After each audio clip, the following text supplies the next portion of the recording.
சகோதரர் ஒரு டாக்டர், வெளிநாட்டை சேர்ந்த ஒரு ஆள். நான் இணையதளத்தில் படித்தேன். என்னாச்சு, அந்த டாக்டர் வர்றாரு, ரொம்ப கஷ்டப்பட்டவர். அவர் தொழுகையை விட்டார். பிறகு அவர் அவருடைய கதையை சொல்றாரு. ஒரு வெள்ளிக்கிழமை நாள் அவர் திரும்ப ஒரு வருஷத்துக்கு பிறகு தொழுகையை தொடர்றாரு. என்ன ஆச்சுன்னு அவர் கதையை சொல்றாரு. அவர் சொல்றாரு, நான் ஆரம்பத்தில் ப்ராக்டிஸ் பண்றேன், மெடிக்கல் காலேஜில் இருந்து போயிட்டு இப்போதான் டாக்டர். எனக்கு அப்போ ஒழுங்கா வாகனம் இல்லை, சின்ன வாகனம், வீட்டுக்கு ரொம்ப தொலைவு. அப்போ சின்ன சின்ன பிள்ளைகள், என் பிள்ளைகளோட பேசணும், நிறைய நைட் டியூட்டி பண்ணணும், ஸ்ரீலங்காயில் வெளிநாடு. அப்படிலாம் பண்ணிட்டு நாம் ஒரு லெவலுக்கு வந்தோம். அந்த லெவலுக்கு வரப்போக்கில் எங்களுக்கு என்ன ஒரு வீடு, எனக்கு என்ன ஒரு வாகனம், என் பக்கத்துலேயே ஆஸ்பத்திரி. இப்படி ஒரு நாள் நான் வீட்டுக்கு வர்றேன். வந்தால் வளமையாக நான் பகல் டைமில் வர்றேன், நான் சலாம் சொல்லிட்டு வர்றேன். வந்து வீட்டுக்குள்ளே போகிறேன். அந்த டைமில் சில வேளை உம்மா பிள்ளைகள்லாம் தூங்குவாங்க, சத்தத்துக்கு பதில் வரல, தூங்குறாங்க போல, நான் டிஸ்டர்ப் பண்ணக்கூடாதுண்டு என் லேப்டாப்பை திறந்து நான் சில இமெயில்கள் அனுப்பினேன். எனக்கு சில வேலைகள் இருந்துச்சு, டிஸ்டர்ப் பண்ண வேணாம், அவங்களாம் முழிச்சிட்டு வரட்டும். கொஞ்ச நேரம் ஒரு மணித்தியாலம் கழியுது, பிள்ளைகள் சத்தம் கேட்குது, உம்மா மேலே என்னமோ தட்டுற மாதிரி எனக்கு ஐடியா உதச்சிச்சு, வாங்க பிள்ளையோட விளையாடுவோம் அப்படின்னு நினச்சேன். பிள்ளைகள் முடிச்சுட்டாங்க, அதோட கொஞ்சம் விளையாடிட்டு திரும்ப நான் ஆஃபீஸ் போகணும். என் ஆஃபீஸில் கிடைக்கிற அந்த பிரேக் டைமில் தான் நான் வீட்டுக்கு வர்றது. ஸோ நான் ரூமை திறந்து பார்க்குறேன், உம்மா கண்ணத்தை தட்டி தட்டி குழந்தைகள் என்னமோ சொல்லுது. நான் போய் பார்க்குறேன், அவன் மயங்கி இருக்கிறா. நான் காலை தொட்டு பார்க்குறேன், உசுப்பி பார்க்குறேன், அவன் மயங்கி இல்லை, மௌத்தா போயிருக்கிறான். நான் உடனே, என்னப்பா நான் ஒரு டாக்டர், வீட்டுக்குள்ள நடந்தது என்னன்னு தெரியாது, ஒரு மணி நேரத்துக்கு முன்னாடி வேற நான் வந்துட்டேன், என்னாச்சு அப்படின்னு பதறிட்டேன். பதறி போய் திரும்ப நான் செக் பண்ணி பார்க்குற, மற்றவங்களெல்லாம் கூப்பிட்டு, உம்மா மவுத்து. அவர் சொல்றாரு, நான் தொழுந்தவன், நான் யாருக்கும் துரோகம் பண்ணல, யாருக்கு அநியாயம் பண்ணல, எனக்கு இது நடக்கணுமா? அவர் சொல்றாரு, நான் ஜனாசாவை அடக்கிட்டு வந்து என் பிள்ளைகளை, நான் தூக்கம் இல்லை, எங்கள் உமா அப்பா எங்கள் வீட்டுக்கு வந்தாங்க, நான் பிள்ளைகளோட பேசின ரூமில் தனியாயிட்டேன், நான் வேலைக்கு போகவும் இல்லை. இரவிரவா எனக்கு யோசனை, எனக்கு கோபம் இறைவனோடு. நான் தொழுகையை முற்றிலும் விட்டேன், இதுக்கு மேல் தொழ மாட்டேன். இப்படி ஒரு 2 நாள் தொழல. என் தம்பி ரொம்ப மார்க்கமானால் என்னை சந்திச்சு ஒவ்வொரு நாளும் சொல்லுவார், ஒரு வருஷமான அந்த பிடிவாதத்தில் இருந்தேன், நான் மீண்டும் லைஃபுக்கு வரதுக்கு எனக்கு பல மாதங்கள் போச்சு, என் பிள்ளைகளோட திரும்ப பேசுறதுக்கு எனக்கு பல மாதங்கள் போச்சு. நான் ஒரு டாக்டர், வீட்டுக்கு வந்த நேரம், ஒரு மணி நேரத்துக்கு முன்னாடி வந்த நேரம் என் மனைவி என்னை காப்பாற்ற முடியலையே, நான் எதுக்கு இந்த டாக்டர் ஆனேன்னு எனக்கு மனசு சொல்லிட்டே இருந்துச்சு. அவ்வளவு வேதனை. ஏன்னா எங்க வைஃப் இப்போ மௌத்தாகல, நான் வந்த டைம் கதவை திறந்து வீட்டுக்கு வந்த நேரம் எங்க வைஃப் உசுரோட தான் இருந்திருக்கணும். எனக்கு அப்ப பார்க்க முடியலையே. நான் போய் தொடுற டைம்ல, அவ எட்டி பார்க்குற டைம்ல ஒரு 15 நிமிஷத்துக்கு முன்னாடி வேணும்னா மௌத்தா இருப்பா. அதுக்கு முன்னாடி எனக்கு ஆஸ்பத்திரி கூட்டி போயிருந்துச்சு, நான் டிஸ்டர்ப் பண்ண வேணான்னு இருந்தேனே. இப்படி அவருக்கே அவர் கேள்விகளை கேட்டுக்கொண்டு தடமாறுறார். கடைசியாக அவங்க தம்பி தொழுவுங்கன்னு சொன்ன பிறகு ஒரு நாள் அவர் ஜும்மாவுக்கு போறார். அவர் கேட்ட ஒரு உரை கிடைக்குது. அந்த உரைக்கு பிறகுதான் அவர் சொல்றாரு, நான் இறைவனை புரிந்து கொண்டேன். அன்பார்ந்தவர்களே, அதனால வாழ்க்கையில் தொழுந்தவங்களுக்கு பிரச்சனை வரும், தஹஜ்ஜுத் தொழுறவங்களுக்கு பிரச்சனை வரும், எல்லாருக்கும் பிரச்சனை வரும். இந்த பிரச்சனை நேரம் கல்புகள் அமைதி பெறணுமா? பிரச்சனை ஓயாது, பிரச்சனை ஓயாது. கல்பு அதை தாங்கணும். ரசூலுல்லாஹ் சொல்றாங்க, ஆஜபன் லி அம்ரில் மூமின், மூமினை பார்த்து நான் ஆச்சரியப்படுறேன். ஏன் ஆச்சரியப்படுறேன்? ஏதாவது ஒரு கெட்டது நடந்தா ஃபஸபர, பொறுமையா நிக்கிறான். நலவு நடந்தா ஃபஷக்கர, உடனே அல்லாஹ்வுக்கு ஷுக்ர் செய்யறான். ஒரு மூமின் சின்ன செடிய மாதிரி, காத்தடிச்சா இங்க சாயுது, மறு காத்தடிச்சா இங்க. காஃபிர்கள் தேவதார் மரம் மாறி, மஸலுல் ஃபாஜிர், கெட்டவனுக்கு உதாரணம் தேவதார் மரம். அது ஒரு காத்தோட பெரு சனிப்பாக, அது இடு வீடு வாசல் செல்வாக்கு, ஒரு காத்து வீசும், சாஞ்சு கீழே உழுவாக, ஒண்ணு இல்லை. ஒரு முஸ்லிம் பார்க்க சின்னது, காத்தடிச்சா வேரோட சேர்ந்து செடி கீழே உழாது, செடி வளையும், மரக்காத்துக்கு இங்க வளையும், காத்து நிக்கும். ஆனா தேவதார் மரம் அப்படி இல்லை, அடிக்கிற காத்து பலம் அடிச்சா மரத்தை சேர்த்து கீழே போட்டுரும். ஒரு முஸ்லிம் சின்னதாக தான் நிப்பான்டாங்க ரசூலுல்லாஹ். அல்லாஹ்வுடைய நல்லடியார்களே, இதுதான் நான் சொல்லக்கூடிய விதம். அலா பிதிக்ரில்லாஹி தத்மஇன்னுல் குலூப். அல்லாஹ் சொல்றான், உள்ளங்கள் அமைதி அடைய என்ன செய்யணும்? அறிந்து கொள்ளுங்கள். அல்லாஹ்வை ஞாபகப்படுத்துவதில் உள்ளங்கள் அமைதி பெறுகிறது. அல்லாஹ்வை எவ்வளவு ஞாபகப்படுத்துகிறோமோ அவ்வளோக்கு உள்ளம் அமைதி பெறும். அதுக்கு அர்த்தம் என்ன? அர்த்தம் என்ன? அல்லாஹ்வை ஞாபகப்படுத்துறேன்னா என்ன அர்த்தம்? இதுதான் பெரிய அர்த்தம் இருக்குது. ஒரு விளக்கம் சொல்கிறேன். நானும் நீங்களும் முஸ்லீமாக இருந்தால் நீங்கள் முழு குர்ஆனையும் படிங்க, முழு ஹதீஸையும் படிங்க. அங்கே ஒரு இடத்துல கூட நீங்கள் காட்ட மாட்டீங்க மூமீன்களை அல்லாஹ் தொங்க விட்டான்னு காட்ட மாட்டீங்க. உங்கள் பிள்ளைகள் உங்களுக்கு துரோகம் செய்யலாம், சில வேளை உங்களை முதியோர் இல்லத்தில் அனுப்பலாம். இன்றைக்கு எக்கச்சக்கமான முதியோர் இல்லத்தில் அனுப்பி வச்சிருக்கிறாங்க. அதாவது முஸ்லீம்களுக்கு கம்மி, மற்றவங்கெல்லாம் நிறைய முதியோர் இல்லத்தில் அனுப்பியிருக்கிறாங்க. அவங்களுக்கு பிள்ளை இல்லையா? இருக்குது. அவங்களுக்கு என்ன பிரச்சனை? ஒரு அம்மா, அந்த அம்மாவோட போய் பேசுகிற முதியோர் இல்லத்தில் ஒரு கிறிஸ்தவர் அம்மா, என்னம்மா பிரச்சனைன்னு கேட்குறேன். நரம்பெல்லாம் இழுப்பட்டு, எங்கம்மா உங்கள் பிள்ளைன்னு கேட்குறேன். ஒரு பிள்ளை தான், ஆஸ்திரேலியாவில்ண்டாங்க. ஏம்மா இப்போ நீங்கள்? அவங்க ஃபேமிலி ஆஸ்திரேலியா, பேரன் பேத்தியெல்லாம் ஆஸ்திரேலியாவில். அந்த அம்மாட்ட கேட்டேன், அம்மா அப்படின்னா உங்களுக்கு என்னம்மா எப்படின்னு கதைச்சிட்டே போகிறோம். அந்த அம்மா ஒரு வார்த்தை சொன்னாங்க, தம்பி எனக்கு ஒரு உதவி பண்ணலாமான்னு கேட்டாங்க. என்னம்மான்னு கேட்டேன். எனக்கு என் மகனை லாஸ்ட்டாக ஒரு தடவை பார்க்கணும், நான் சாக முன்னாடி கொண்டு வரலாமான்னு கேட்டாங்க. நான் அசந்து போயிட்டேன். ஆஸ்திரேலியாவை கொண்டு போய் அவங்க புள்ளையை எப்படி கொண்டு வந்து அவங்க முன்னாடி காட்டுறது? ஒரு உம்மாவுக்கு என்றைக்கும் புள்ள தான். சாகிற கட்டத்திலையும் புள்ளைய பார்க்கணும்னு துடிக்கிறாங்க. அவ்வளோ இறக்கம் இருக்கிற ஆண்டுக்கு ஷொக் ஆகிட்டேன். இந்த உம்மா ஏசோன்னு நினைச்சேன், ஆனால் புள்ளைய நினைச்ச அந்த அம்மா கண்ணீர் வடிக்கிறாங்க. இதான் தாய். அந்த தாயை கொண்டு போய் முதியோர் இல்லத்தில் போட்டவங்க இருக்கிறாங்க. அந்த தாய் சின்ன வயசுல அணையாடை மாற்றி ஆடைகள் மாற்றின தாயை இன்னொரு 4 பேர் பார்க்கட்டும், நீங்க எல்லாம் முதியோர் இல்லத்தில் போங்க, வீட்டில் இருந்தால் ரொம்ப தொல்லை என்று நினைச்சு போட்டவங்க இருக்கிறாங்க. அன்பார்ந்தவங்களை அதனால சொல்றேன், நீங்க பெத்தெடுத்த பிள்ளைகள் உங்களுக்கு துரோகம் செய்யலாம். நான் தம்பி தாத்தா தங்கச்சி சொத்துக்காக பிரியலாம், நிறைய பிரச்சனைகள் நடக்கலாம். நீங்க நம்பி இருந்த நண்பர்கள் உங்களுக்கு துரோகம் பண்ணலாம். நீங்க நம்பின ஒரு கூட்டம் உங்களை நடு சந்தையில் தெருவில் நிப்பாட்டி விட்டு போகலாம். ஆனால் ஒரே ஒருவன், உங்களை படைச்சவன், குழந்தை வெளியே வந்த பிறகு குழந்தை அழுவும். அந்த நேரம் நீங்க பெண்ணாக நின்றீங்க, சாதாரண பொம்பளை, சாப்பிட்டா எல்லாம் மலஜலமா போகும். ஆனா குழந்தை அழுகுறனால உங்களுக்கு இந்த தாய்ப்பால் அல்லாஹ் தந்தான். நீங்க சாப்பிட்டதுல ஒரு சேமிப்பு நடந்து குழந்தைக்காக வேண்டி அந்த தாய்ப்பால் அல்லாஹ் வச்சிருந்தான். நீங்க கொடுக்க ஆரம்பிச்சீங்க. அந்த ரப்புல் ஆலமீன் அவன் என்ன பண்ணுவானாம்? கைவிடவே மாட்டானாம். பிரச்சனைக்கு மேல் பிரச்சனை தந்ததுக்கு பிறகு லாஸ்ட் வருவானாம். நான் இருக்கிறேன்ப்பா, உனக்கு என்ன பிரச்சனை, நான் வர்றேன். லாஸ்டா அல்லாஹ் உதவி பண்ணுவானாம். ஒரே ஒரு விஷயத்த சொல்றேன் கேளுங்க. ரசூலுல்லாஹ்வை 40 வருஷத்துக்கு பிறகு சொல்றாங்க, நான் அல்லாஹ்வுடைய தூதர். எப்படி இருந்திருக்கேன்னு நினைச்சு பாருங்க. உங்க வீட்டில் பக்கத்தில் ஒரு ஆள், அவர் என்ன பண்றாரு? கதவை தட்டுறாரு. கதவை தட்டிட்டு சொல்றாரு, 40 வருஷம் உங்களோட இருக்கிறாரு. அவர் பாடசாலைகளுக்கு போனது இல்லை, எழுத தெரியாது, படிக்க தெரியாது. ஒரு நாள் ராத்திரிக்கு வாராரு வீட்டுக்கு, கதவை தட்டி சொல்றாரு, ஏய் நான் இறை தூதர் தெரியுமா? நீங்க அவரை பார்த்துட்டு மூளை சரியில்லையோ, நல்லதானே இருந்தாரு, என்ன இறை தூதர் என்றாரு? இந்த ஆள் அடுத்து விட்டால் இத மாதிரி மக்கத்து காஃபிர்கள் பார்த்தாங்க. மஜ்னூன், பைத்தியமா, மூளை குழம்பிட்டா, சும்மா உட்கார்ந்தவரு, ஸ்கூல் கூட போகல, கதவை தட்டி நான் இறை தூதரை ஏத்துக்கோங்கண்டா எப்படி ஏத்துக்கொள்றது? இப்படி கேட்க ஆரம்பிச்சாங்க. அதனால அல்லாஹ் இவர் இறை தூதர்னு சும்மா ஏத்துக்கோங்கன்னு சொல்லல, நிறைய காரியங்களை வச்சு தான் ஏத்துக்கோங்கண்டா. உங்க வீட்டை தட்டுறவர் சும்மா தட்டிருப்பாரு. ரசூலுல்லாஹ் நிறைய மோஜிதாத்துகள் பண்ணினாங்க. ஒரு புறம் அல்லாஹ்வுடைய தூதர் இப்படிதான் பண்ணினாங்க. ஆரம்பத்தில் மக்கள்கிட்ட போறாங்க, ஏத்துக்கோங்கன்றாங்க. இதுக்கு பிறகு என்ன நடந்துச்சுண்டா, ரசூல் ஒரு கொள்கையில் பிடிவாதம் பண்ணாங்க. சிலை வணக்கம் பிள்ளைண்டாங்க, அது தப்புன்னாங்க. இறைவன் மேலே இருக்கிறான், அவனை கண்டிங்களா, எப்படி அவனுக்கு உருவம் வடிப்பீங்கன்னு கேட்டாங்க. இப்படி எல்லாம் கேட்டு ரசூலுல்லாஹ் மக்களை நல்வழிப்படுத்த ஆரம்பிச்சாங்க. நல்வழிப்படுத்துற நேரம் அந்த கூட்டம் குழம்பிட்டாங்க. என்ன, எங்க அப்பம் பாட்டை எல்லாம் வணங்கிறத விட்டுட்டு விட சொல்றீங்களா? இங்க அல்லாஹ் மட்டும் வணங்க சொல்றீங்களா? முடியாதுன்ட்டாங்க. அவங்க எல்லாரும் ரசூலுல்லாஹ்வுக்கு எதிராக போர்க்கொடி தூக்கினாங்க.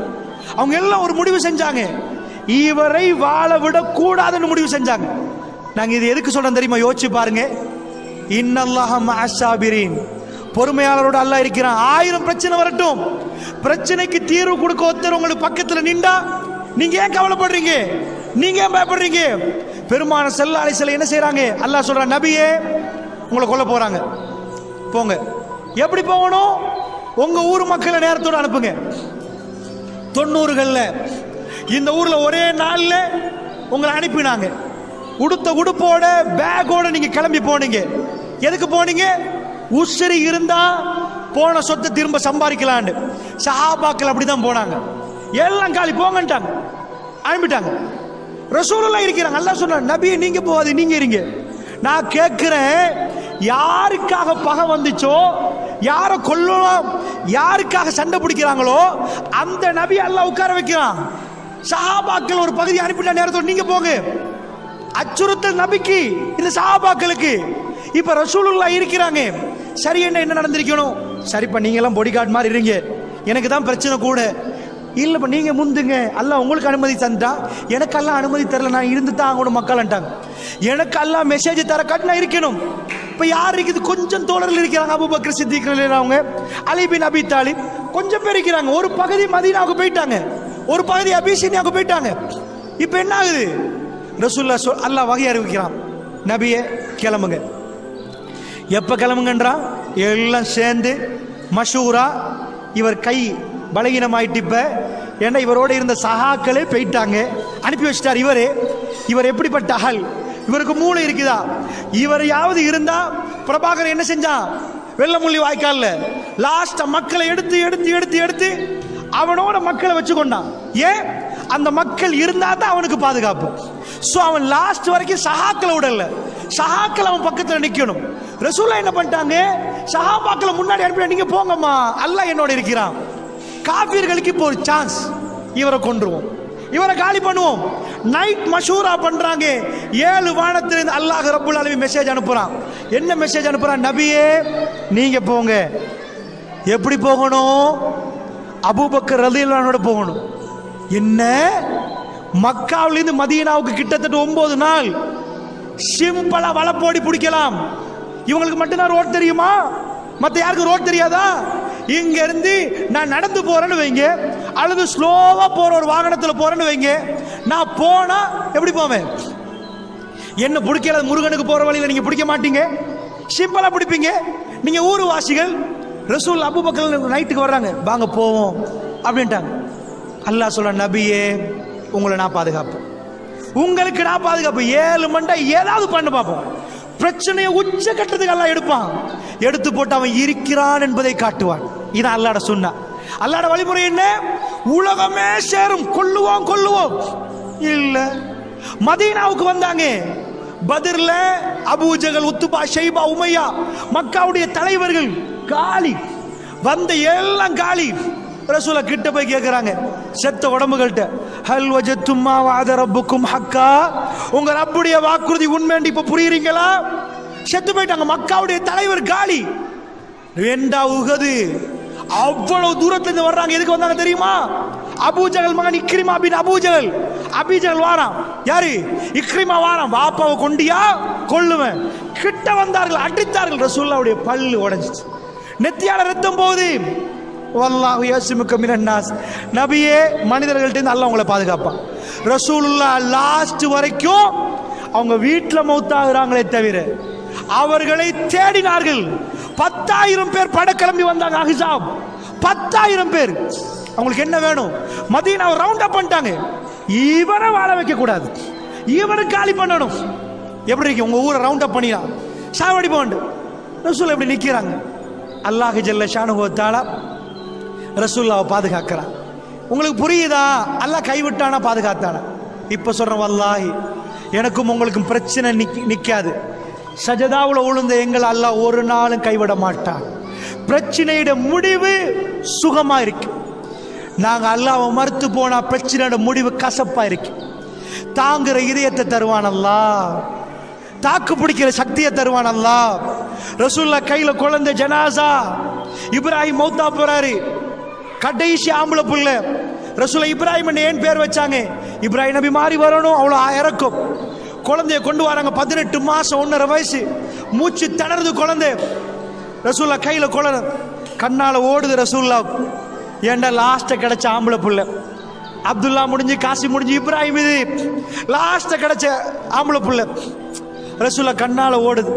சஹாபாக்கள் கேட்டாங்க, யா ரசூலல்லாஹ், நீங்க துனியா களமாட்டீங்களே, ஆகிராவு கழுவாரு ரசூலுல்லாஹ். அவங்க சொன்னாங்க, யர்ஹம் யுர்ஹம், இரக்கம் காட்டினால் இதுக்கு இரக்கம் காட்டினா அங்க இரக்கம் கிடைக்க மாட்டாங்க. என்னாச்சு? ரசூல்லா ஜனாசாவை அடக்கினாங்க. ஆனா ரசூல்லா அல்லாஹ்வை இன்னும் நெருங்கினாங்க. ஏன்? அந்த கல்புக்கு நிம்மதி அல்லாஹ் இறக்கி இருந்தாங்க. ஜனாசாவை கையில வச்சு உங்க ஊர்ல யாராவது பயான் பண்ற மௌலவியை காட்டலுமா? திடீரென்று சூரிய கிரணம் வந்துட்டு இருட்டாச்சு. மக்கள் பேசுறாங்க, ரசூல்லா மகன் மௌத்துக்கு வானமே துக்கம் அனுஷ்டிக்குதுப்பா. ரசூல்லா எழும்பி சொல்றாங்க, ஜனாசா கையில இருந்தா யாராவது இந்த நேரத்தில் பயான் பண்ணுவாங்களா? எதையாவது பேசி தொலையட்டும். ரசூல்லா, மக்களே பொய் சொல்லாதீர்கள், என் மகன் மரணத்துக்கும் இந்த சூரிய கிரணத்துக்கும் சம்பந்தம் இல்லைன்னாங்க ரசூலுல்லாஹ். அது அல்லாஹ்வின் விதி பிரகாரம் அப்பப்ப நடப்பது. யார் சூரிய கிரணத்தை சந்திக்கிறீர்களோ அவர் தொழட்டும், அவர் துஆ செய்யட்டும், அவர் தர்மம் செய்யட்டும். 3 விஷயங்கள் ரசூலுல்லாஹ் சொல்றாங்க. யாராவது குழந்தைகளை இழந்து கையில இருந்தா ஜனாசா கையில பயானா வரும், வாயில பயானா வரும். அவங்க கல்வி எவ்வளவு நிம்மதியால இருந்தா, பூரிப்படைந்து இருந்தால் எப்படி அந்த வார்த்தைகள் வரும் பெரியவர்களே. அதனால் அல்லாஹ்வுடைய நல்லடியார்களே, நான் எப்பொழுதும் என்ன உங்களுக்கு சொல்றேன், எனக்கும் உங்களுக்கும் சேர்த்து இந்த உலகத்தில் எந்த மனிதனுக்கும் பிரச்சனை வராத ஒரு நாள் வராது. நீங்க கற்பனை பண்ற சம்பளத்திலேயோ, பணத்திலேயோ, வீடுலையோ, வாசல்லையோ, தோட்டத்திலேயோ, துறவுலையோ, வேற எதுலையோ உங்களுக்கு நிம்மதி கிடைக்காது. ரஹ்மான் உங்களோட இருந்தால் அவன் சொல்றான், வலனபுலுவன்னக்கும் பிஷைஇன் மினல் கௌஃப் வல்ஜூ வனக்ஸின் மினல் அம்வாலி வல் அன்ஃபுஸ் வஸ்ஸமராத் வபஷ்ஷிரிஸ் ஸாபிரீன். உங்களை நாங்க சோதிப்போம். எப்படி? கொஞ்சம் பசியை தருவோம், பயத்தை தருவோம், 4 பேரை 3 பேர் ஆக்குவோம், எல்லாத்தையும் குறைப்போம், உங்க தோட்டம் துறவுல குறைச்சுப்போம்.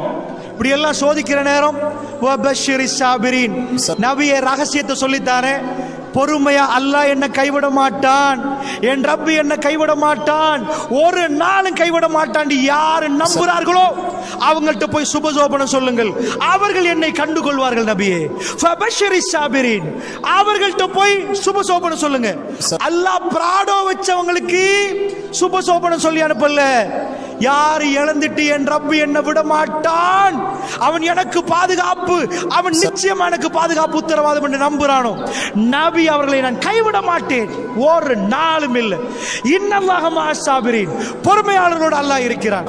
இந்த உலகத்தில் நானும் நீங்களும் பிரிகிற நேரம் நிம்மதியோடு சந்தோஷத்தோடு எங்க ஜனாசாவை தூக்குற நேரம், நல்லடியார்கள் மலக்குமார்கள் எங்களை சூழ வந்து ஜனாசாவை அடக்கிற நேரம், இறைவனுடைய திருப்தியோடு அந்த கபர் சுவர்க்க பூங்காவனையாக மாற்றும் கொண்டு அல்லாஹ்வுடைய அருள் இறங்கும் கபராக அல்லாஹ் ஜல்ல ஷானுஹு வ தஆலா எனக்கும் உங்களுக்கும் அந்த பாக்கியத்தை, அந்த வாழ்க்கையுடைய கடைசி நேரத்திலும் மரண நேரத்திலும் மரணத்துக்கு பிறகும் அல்லாஹ்வுடைய அன்போடு இந்த துனியா விட்டும் மறுமை வரைக்கும் மறுமையுடைய வாழ்க்கையிலும் அல்லாஹ்வுடைய அன்பை தந்தருள் புரிவானாக, நிம்மதியை தந்தருள் புரிவானாக. அலா பிதிக்ரில்லாஹி தத்மைனுல் குலூப், அறிந்து கொள்ளுங்கள், அல்லாஹ்வை ஞாபகப்படுத்தி உள்ளங்கள் அமைதி பெறும். இது அத்தனையும் அல்லாஹ்வுடைய செயற்பாடு. சுப்ஹானல்லாஹ்ங்கிற அல்ஹம்துலில்லாஹ்னு சொல்லுங்க, அல்லாஹ் அக்பர் என்று சொல்லுங்க, உணர்ந்து சொல்லுங்க. அல்லாஹ் ஜல்ல ஷானுஹு வ தஆலா நம் அனைவருக்கும் நிம்மதியை தந்தருள் புரிவானாக. வ ஆகிர் தஅவா அல்ஹம்துலில்லாஹி ரப்பில் ஆலமீன். இங்க யாராவது கற்பனை பண்ணி இதுக்கு மேல் பிரச்சனை இல்லைன்னு நினைச்சீங்கடா, நீங்க ஏமாந்துட்டீங்க. கடைசி மூச்சு போ காட்டி பேசுற எனக்கு, கேட்கிற உங்களுக்கு, நாட்டு ஜனாதிபதி பிரதமர், அமெரிக்கா ஜனாதிபதி பிரதமர், உலகம் ஆளக்கூடியவர்கள் எல்லா வீட்டிலையும் பிரச்சனை வரும். வல்லாஹி இல்லன்னு நீங்க சொன்னீங்கன்னா ஒரு ஆள் காட்டுங்க எனக்கு, ஒரே ஒரு ஆள் கூட்டி வாங்க, இவர் வாழ்க்கையில ஒரு பிரச்சனையும் இல்லைன்னு. வல்லாஹி அது வராது.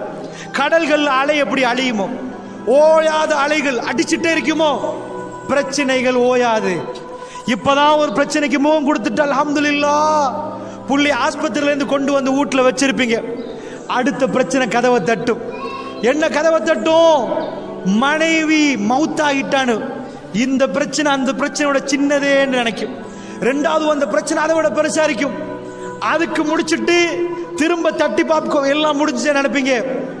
அடுத்த கதவை தட்டும், அடுத்த பிரச்சனை என்னப்பான்னு பார்த்தா பொருளாதாரம் இடிஞ்சு உளுந்து கொடிகட்டி பறந்த கோடீஸ்வரர் பேமெண்ட்டுக்கு இறங்கி இருப்பார். அந்த பிரச்சனைக்கு என்ன பண்ணலாம், கடன்காரன் சுத்தி வாரான். விதவிதமான வாகனத்தில் போனவங்க, மரியாதையோட நடந்தவங்க, ஊரே காரி துப்புற மாதிரி கடன்காரன் வர்றான். இந்த பிரச்சனைக்கு என்ன பண்ணலாம்னு ஏதோ ஒரு முடிவு கண்டா, இங்க ரோட்ல போய் ஆக்சிடென்ட் ஆகி கால் எடுக்க வேண்டி வருதா. இதுக்கு ஒரு பிரச்சனை என்னன்னு பார்த்து, இப்படி எங்க பிரச்சனை? ஒரு இளைஞன் எதுக்கு சாப்பிடுறான், எதுக்கு சம்பாதிக்கிறான்? விதவிதமா சாப்பிடணும், விதவிதமா சாப்பிடணும் என்பதற்காக வேண்டி கோடி கோடியாக சம்பாதிக்கணும்னு நினைக்கிறான். வீடு கட்டணும், அதெல்லாம் ரெண்டாவது.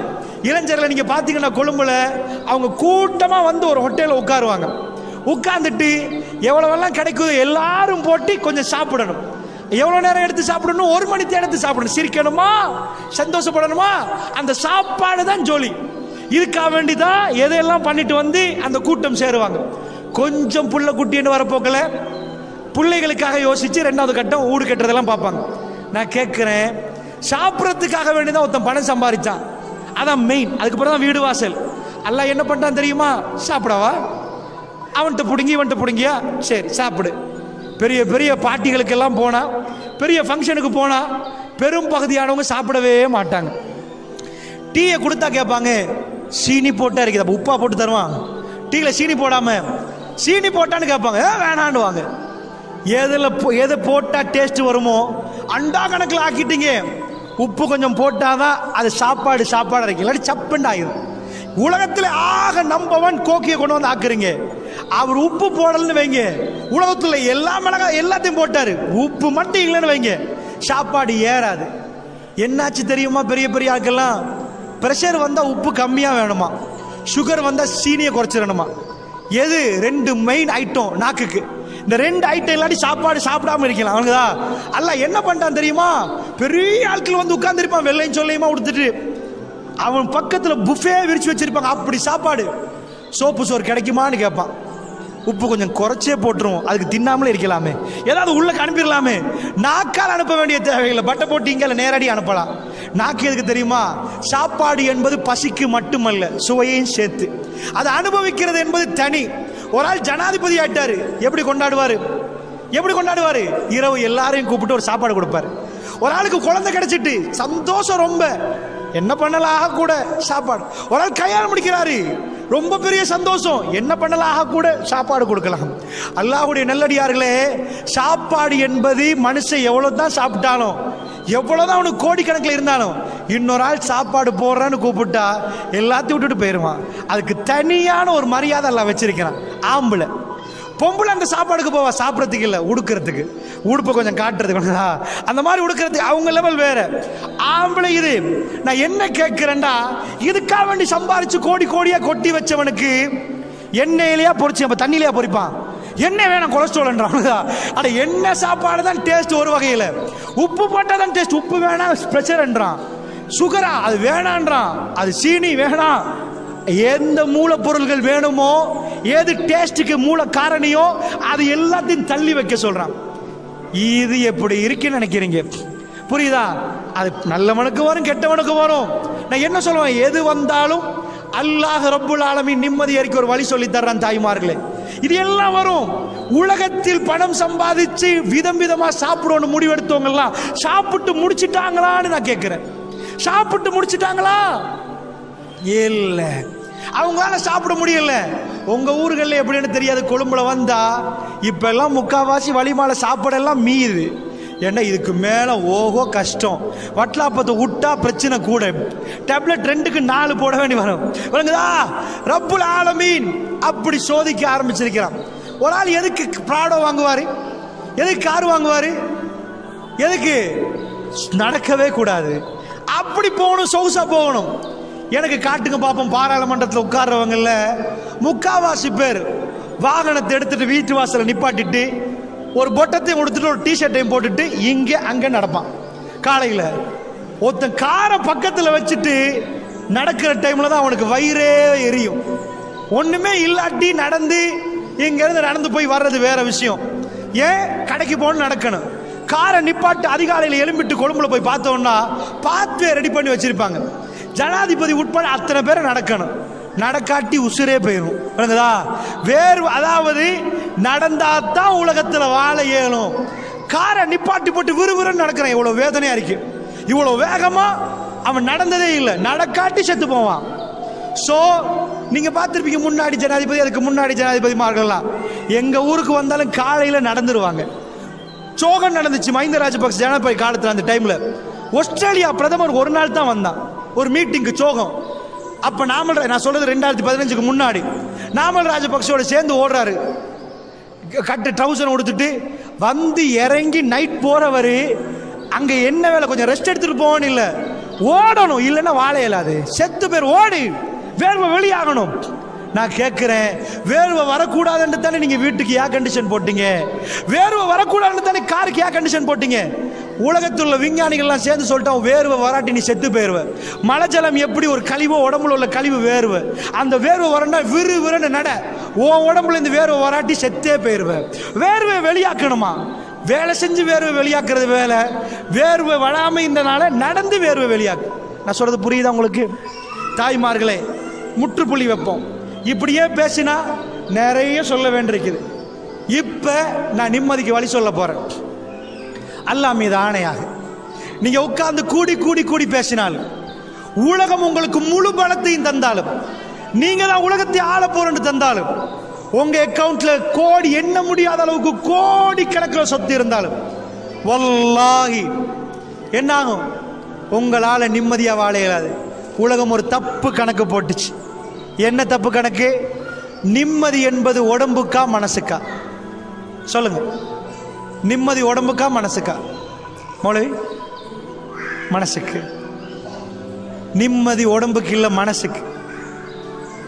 நிம்மதியை தேடி மக்கள் உடம்புக்கு எடுக்கிறாங்களா, மனசுக்கு எடுக்கிறாங்களா? ஒரு பிராடோ வாங்குறாங்க, தப்பி இல்லை, சல்லி இருந்தா வாங்கலாம். ஒரு ஆள் கொழும்புல இருந்து மன்னார் வரைக்கும் வாராரு, பிராடோல வாராரு, ஏர் கண்டிஷன் போட்டுக்கிற மனைவியோட கடுமையான சண்டை, ஊட விட்டு போறாரு. பெரிய காலிக்கோட்டில் பிரச்சனை, டிவோர்ஸ் வரைக்கும் போகுது. அவர் பிராடோவில் எவ்வளவு ஏசி போட்டாரோ அதை தாண்டி வேர்வை வரும். இன்னொரு ஆள் மன்னாருக்கு வராரு, கொழும்புல இருந்து, ரொம்ப கடுமையான சனம், பஸ்ல ஏறி நெருங்கி கஷ்டப்பட்டு வராரு. 4 வருஷமா குடும்பத்தை சந்திக்க கிடைக்கல. சாமான்லாம் வாங்கிட்டு பிள்ளைகள் என்ன பார்க்கும், எப்படி பேச போறேன், வைஃப் எதிர்பார்த்துட்டே நிப்பாண்டி வர்றாரு. அவர் மன்னார்ல வந்து இறங்கி இருப்பாரு, நின்றுட்டே வந்திருப்பாரு. கண்ட உடனே அவருக்கு சுகமா இருந்திருக்கு, அவருக்கு பிரச்சனை இல்லை. பிராடோல போறவரு கடுமையான பிரச்சனை, டிவோர்ஸ் வரைக்கும் போகுது, அவருக்கு அந்த சுகம் இருந்திருக்காது. உடம்புக்கு சுகமா இருந்திருந்தா பஸ்ல வந்து ஒரு நொந்து நூடுல்ஸா இருக்கணும், பிராடோல போற சந்தோஷமா இருக்கணும். உடம்புக்கு இல்ல தாய்மார்களே, மனசுக்கு. நீங்க வாழ்ற வீட்டுல இல்ல நிம்மதி இருக்குது. அப்படி வாழ்ற வீட்லையும் படுக்கிற பெட்லையும் இருந்தா, கொழும்புல எக்கச்சக்கமான வீடுகள்ல பெண்ணாம் பெரிய பெட், அந்த பெட் மட்டும் பல லட்சங்கள் வாங்கி எடுத்திருப்பாங்க. நைட்டுக்கு தூக்கம் இல்லையா, தூக்க மாத்திரை போட்டு எடுத்து தூங்குறாங்க. அதே கொழும்புல பல பேமெண்ட்களை கடந்து போற நேரம் சில ஏழைகள் 2 கார்ட்போர்ட்டை விரிச்சு அல்லாண்டு தூக்கும் 9 மணிக்கு. சில மணக்காரன் இதை பார்த்தே பொறாமப்படுறது, இப்படி தூங்குறான், ஏசி போட்டு இவ்வளவு பெரிய பெட்ல, அங்கிருந்து இங்க உருள்ற தூக்கம் வருவதில்லை. ராத்திரி எழுப்பி பார்ப்பான் 1 மணி, மறுபடி உட்காருவான், மறுபடி தூங்குவான். இதெல்லாம் நான் கற்பனை பண்ணி சொல்லலை, என்கிட்ட சொன்ன கதைகளை சொல்றேன். பல வீடுகள்ல என்னோட கதைச்சதை சொல்றேன். ஆனா அதே ஏழை ஒரு பேமெண்ட்டுக்கு அடியில் இங்கால ஆள் போவான், இவன் பாட்டுக்கு தூக்கம். அவனுக்கு நெலும்பு வலையும் இல்லை, கோயிலும் இல்லை, நெலும்பு கடிக்குதும் இல்லை, அவன் பாட்டுக்கு தூக்கம் சுபவலை எழும்புறான். விளங்குச்சா? பெட்டு வாங்கினது, ஊடு கட்டினது தூங்குறதுக்கா இருந்தா, அந்த தூக்கமே இல்லாட்டி அந்த பெட்டில் என்ன பிரயோசனம்? இவன் ஒண்ணுமே இல்லை, அல்லாஹ் அவனுக்கு தூக்கத்தை கொடுத்தான். அவன் என்ன ராத்திரி ராத்திரி மிஸ்கின் இல்ல. அல்லாஹ்வுடைய நல்லடியார்களே, அல்லாஹ் வீடை தந்துட்டு, பெரிய ரூமை தந்துட்டு, பெட்டை தந்துட்டு உங்க தூக்கத்தை எடுத்தா அதை விட கஷ்டம் இருக்காது.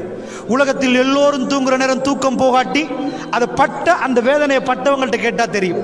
அல்லாஹ்வுடைய நல்லடியார்களே, இப்ப புரிஞ்சுக்கோங்க. இப்ப நான் உங்களுக்கு, எனக்கு இன்னும் ஒரு 15 நிமிஷம் தான் இருக்குது. இதுக்குள்ள நான் இந்த பயானம் முடிச்சாகணும். இது ரொம்ப பெரிய கஷ்டம், ஆனாலும் நான் முடிச்சு தான் ஆகணும். அதனால நல்லா புரிஞ்சுக்கோங்க. நான் லாஸ்டா சார் புழிஞ்சி அந்த மருந்தை சொல்றேன். இந்த மருந்தை எடுத்து உள்ள போடுங்க, சரியா வந்துடும். என்ன மருந்து? அலா பிதிக்ரில்லாஹி தத்மைனுல் குலூப். அல்லாஹ் சொல்றான், இந்த உள்ளங்கள் பதறிட்டே இருக்கு, அது பதறும், அது நிப்பாட்டே இல்லாது. சின்னதை ஒன்று தொட்டாலும் துடிக்கும். ஹுலிக்கல் இன்சான் ஐஜால், மனிதனை அவசரக்காரனாக படைத்திருக்கிறேன். ஹுலிக்கல் இன்சான் லைஃபா, மனுஷனை ரொம்ப பலகீனமா படைச்சிருக்கிறேன். என்ன வெட்டினா ரத்தம் போயிடும். இரும்பால படைக்கல, இரும்பால படைக்கல. மனுஷன் போற வாகன இரும்பு, அதுக்குள்ள உள்ள மனுஷன் பஞ்சு மாதிரி. வெட்டினா கதை முடிஞ்சிடும். சோ ஹுலிக்கல் இன்சான் லைஃபா, உங்களை ரொம்ப பலகீனமா படைச்சிருக்கிறேன். ஹுலிக்கல் இன்சான் ஐஜால், அவசரம். எது நடத்தாலும் உங்களுக்கு அவசரமா இருக்கும். ஆமா, இந்த ரெண்டு பண்புகளால நம்ம ரொம்ப நொந்து போயிருவோம், ரொம்ப கவலைப்படுவோம், துடிச்சு போயிருவோம், தொழுகை விட்டுருவாங்க. ஒரு